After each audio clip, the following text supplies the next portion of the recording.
Hi, Sophie. Okay, let's go through this lesson plan about weights, which looks like a lot of fun um, and great exploration by the children to weigh things. So that's a really good start for an activity. So I have a few things that I want you to keep working on this and try to get it into an early childhood friendly activity.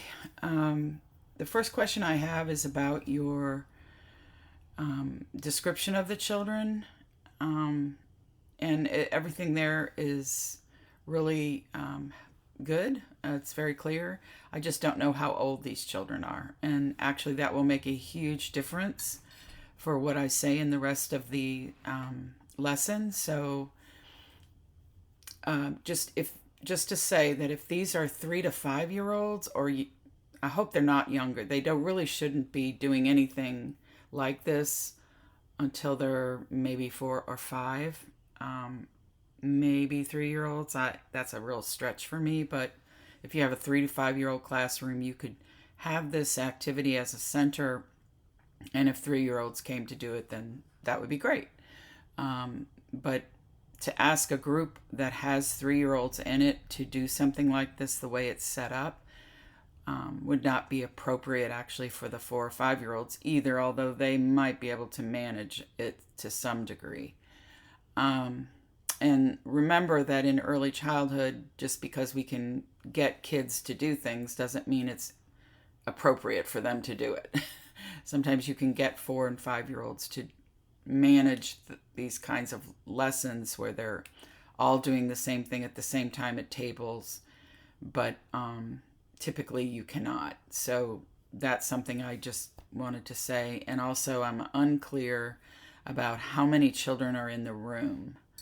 So that's really important for this too. It says there are 7 typically developing, 5 with disabilities. You need to name what those specific disabilities are. And I personally, as an instructor, prefer my students do not call children who have different abilities and challenges disabled. So, but I know a lot of professors will allow that, and that the schools allow it. So, just that's something I always ask my students if they could maybe get used to not using the word disabled. There are 3 children who are ESL learners. So, what would be really important to know about them is what their language of origin is, and you would want to state that. So, instead of just classifying them all as ESL learners, we would want to say we have one Spanish speaking child, one Arabic speaking child, whatever the languages are, because that could become important in your lesson, which I'll tell you about in a minute. So, when you write this description of, include how old the kids are, please. And it looks like I can do the math and figure out how many they are, so that's fine. And if you could list what exactly the challenges the 5 children have, what their you could even write, are they in a wheelchair with, they can use their hands but not their legs or something like that. Just give a little more information rather than classifying them as disabled, because that could mean many different things and have many different meanings in the classroom, especially with a lesson like this where there's a lot of hands-on work, so to speak, to do. And then again, list the languages that the children speak. What are their languages of origin? Okay. When you describe this lesson, I'm not clear if you mean centers time when this is happening, or are they directed to go to a center, or do they choose the center and come to it with an adult there to help them? It's a little unclear to me in this section. I know later you mentioned that, but it was a little bit tricky for me, and so that's all. Describe the main goal of the lesson. Children will use scales and toys to explore weights. I think it's fine to use toys. I'm just going to suggest it's not anything that's like, it's fine to use toys. That's great.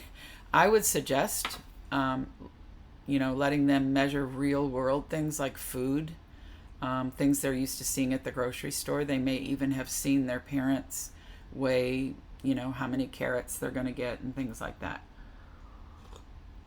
So that would be something I would add to that as a possibility. I always try to get my students to use real world things instead of just toys or human made things. I guess I should say natural world things. What is meant by document here? So I don't know if these children are old enough or able to document things. Usually young children, 3 to 5 year olds, are not. You possibly would have kindergartners. You might have some 4 and 5 year olds who can write.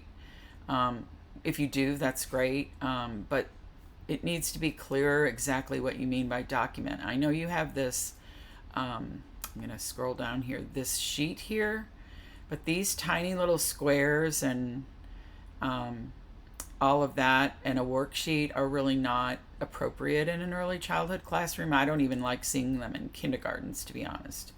But I know they do it. So again, this really depends on the age. And to make this appropriate, I would have one scale to a page, actually. And anyway, unless this is the document that the teacher's going to use, it's a little unclear to me. Maybe I didn't read it carefully enough. So just be aware of that is all. It says here that they'll have a worksheet where it describes where they're going to collect this. So it's a little bit unclear. Something else that was confusing to me is where you say here that they're going to make predictions based on past experiences, but earlier in the lesson plan you said they did not have experience with this lesson. So that's a little confusing. I would just eliminate that. Really having 1 or 2 standards is plenty. You don't need all to have this many standards. I would eliminate 1.5 if the children have never done this before. So that's something. Then it says the children, they will each have a chart to document their findings in the form of a worksheet. I would really prefer not to see this in here. Just doing the weights and that the documenting of all is not necessary for young children to do. And in terms of an assessment, what I would recommend is instead of having them document all this in a worksheet, even if they're kindergartners, I would just document as a teacher what each child did in the center or if they came to it. So that is something I would ask you to change there. So you have the scales in the room already. You have, I don't understand writing the expectations on the board and go over them. I'm unclear about that. Do you mean what you expect them to do when they go to at this center? Are you basically just introducing them to the center? I'm not sure are you going to read these books to the children, or are you just going to have them in the classroom library? That's a little unclear to me, but it's fine. They're resources. I guess something that there's a lot of emphasis on the expectations expectations for what children are supposed to do in a center are not considered resources. So I'm a little unclear on that. Sorry. Describe the sequence of strategies and assessments used to scaffold instructions. So you're going to gather them on the carpet before a group lesson. So as I read this, I realized you were not talking about centers. You were talking about having the whole class doing this all at the same time and documenting on their own with your help as you move through the room. Um, so I even in a kindergarten, this is this is not this is not something I would see working unless the children in this classroom are used to working this way. It's a very different way of doing early childhood exploration at centers. Usually there are centers with lots of different things in the room for children to choose from, and they're not all doing the same thing at the same time, if that makes sense. It says all children will participate in the activity at their tables. And children at this age will not take notes and draw while they're doing this. This is something that you might see in a second or third grade classroom. So what you could do is change this lesson plan and make it a center, which is fine, and have children choose to come to it. And then you would work with, you could say, I'm going to have 3 or 4 children or 3 children at a time. If this is a classroom with students with differing abilities, you may even only be able to have 1 or 2 of them at a time at a center. And an hour to 45 minutes is not realistic. That is not appropriate at all. So I'm going to ask you to go back. You can keep this lesson. It's fine. You just have some changes to make. And I'm going to stop there because I want you to make those changes first before before we go any further. So let's just start with that. Let's start by making those changes and get this in good shape. I'm hoping once you get this one in good shape and you kind of know what's expected for an early childhood classroom, then, or even a kindergarten. I know some of you are doing kindergarten, so that's fine. However, this is not something that I would want to even ask a kindergartner to do. It's too much for them to work for an hour at a table measuring things and documenting them.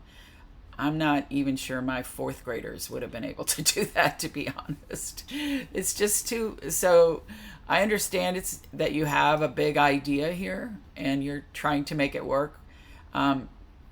So let's tweak this and get it in better shape so that the lesson plans to come will be easier for you. I know it's hard at first to get used to doing this, but keep going. You've got a good idea. Just make some changes.